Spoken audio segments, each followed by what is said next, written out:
Assalamualaikum warahmatullahi wabarakatuh. Saya Mesanda Karuna dengan NIM 2014080013 akan menjelaskan subtopik ke-8 yang pertama, yaitu struktur dan fungsi hewan. Baiklah, pada topik kali ini kita akan menjelaskan tentang perbedaan 4 jaringan hewan. Nah, terlebih dahulu kita harus mengetahui apa itu sel hewan. Sel hewan adalah nama umum untuk sel eukariotik yang menyusun jaringan hewan. Hubungan sel hewan dengan jaringan sel adalah unit terkecil penyusun organisme.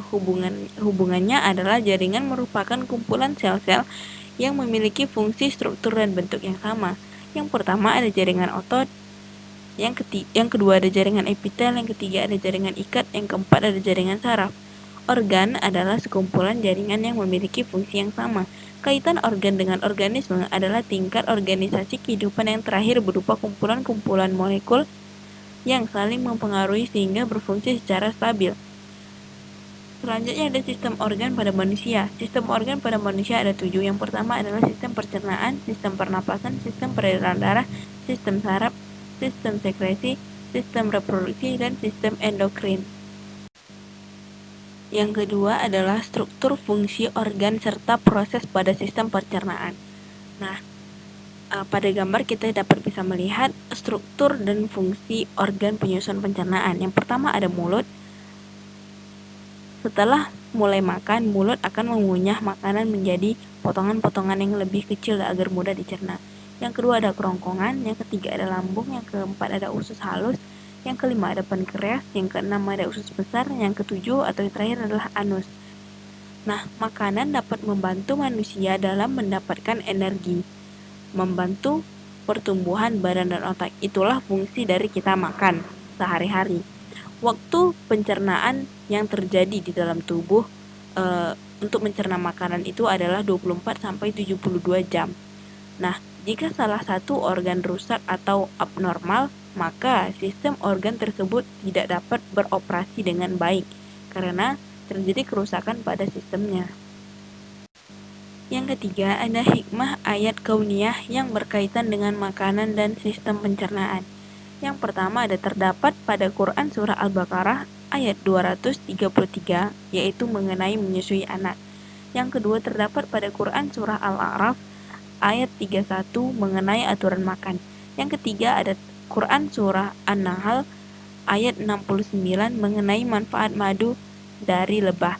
Yang keempat ada terdapat pada Quran Surah Maryam pada ayat 26 mengenai manfaat kurma bagi tubuh.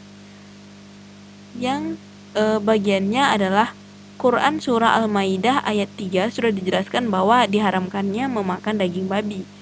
Quran Surah Al-Baqarah ayat 173 sudah dijelaskannya bahwa haramnya memakan bangkai. Dan Quran Surah Al-Baqarah ayat 173 sudah dijelaskannya bahwa diharamkannya darah. Yang keempat ada Quran Surah Al-Maidah ayat 3 sudah tertulis bahwa diharamkannya menerkam binatang buas. Yang terakhir adalah Quran Surah Al-Maidah ayat 90 sudah dijelaskan bahwasanya dilarangnya meminum minuman keras atau alkohol. Pada poin yang keempat adalah struktur, fungsi, dan proses organ serta proses pada sistem pernapasan. Nah, mengapa kita harus bernapas? Dengan bernapas manusia bisa melakukan metabolisme dan dengan bernapas organ-organ dalam tubuh manusia bisa bekerja secara maksimal. Dan strukturnya itu yang pertama adalah rongga hidung, ada tenggorokan, trakea, dan yang keempat ada paru-paru. Nah, bagian tubuh yang diserang COVID-19 adalah dia akan menyerang sepanjang saluran pernapasan, mulai dari rongga hidung, mulut, langsung ke paru-paru sampai ke gelembung-gelembung akhir paru-paru. Dan virus akan menyerang organ sistem pernapasan manusia seperti tenggorokan dan paru-paru. Pada poin kelima, kita akan menjelaskan tentang struktur dan fungsi organ serta proses pada sistem sirkulasi. Pada gambar kita bisa lihat, yang pertama adalah darah. Darah berfungsi memberikan zat-zat dan oksigen yang dibutuhkan oleh jaringan tubuh, mengangkut bahan kimia hasil metabolisme dan pertahanan tubuh dan virus dari bakteri. Bagian-bagian darah adalah sel darah merah, sel darah putih, dan keping darah. Yang kedua ada jantung. Jantung adalah organ tubuh yang berfungsi memompa darah ke seluruh tubuh.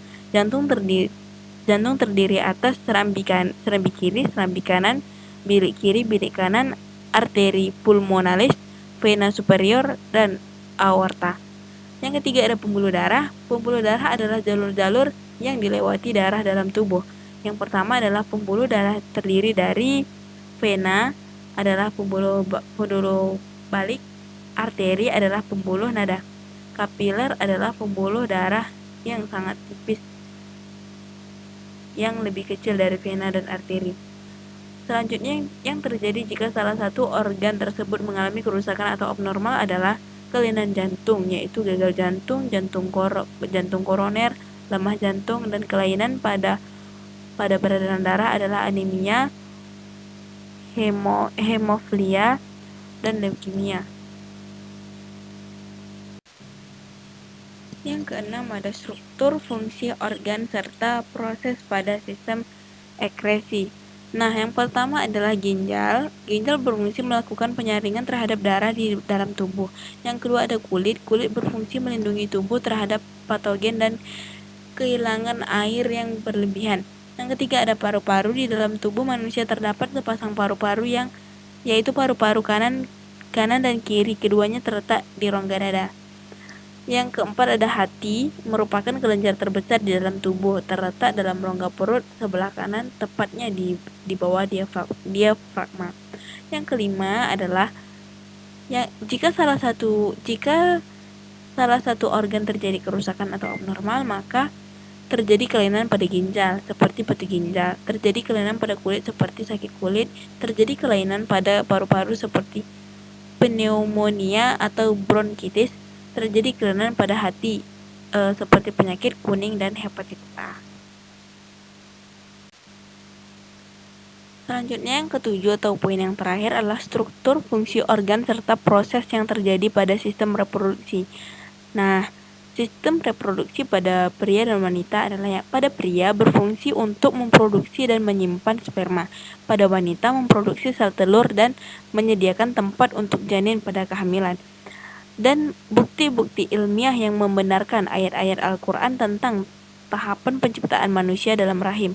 Dalam buku berjudul Sains Berbasis Al-Quran, karya Ridwan Abdullah Sani mengungkap bahwa keterangan tentang manusia yang merupakan keturunan Nabi Adam diciptakan dari sari patih tanah atau terdapat dalam Quran Surah Al-Mu'minun ayat 12-13.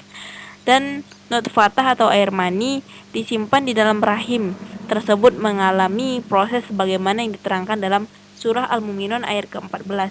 Proses tersebut tidak diketahui pada zaman Rasulullah, namun sesuai dengan penelitian tentang perkembangan janin yang dilakukan oleh ilmuwan pada saat ini. Sekian dan terima kasih. Jika ada kesalahan kata, saya mohon maaf. Wassalamualaikum warahmatullahi wabarakatuh.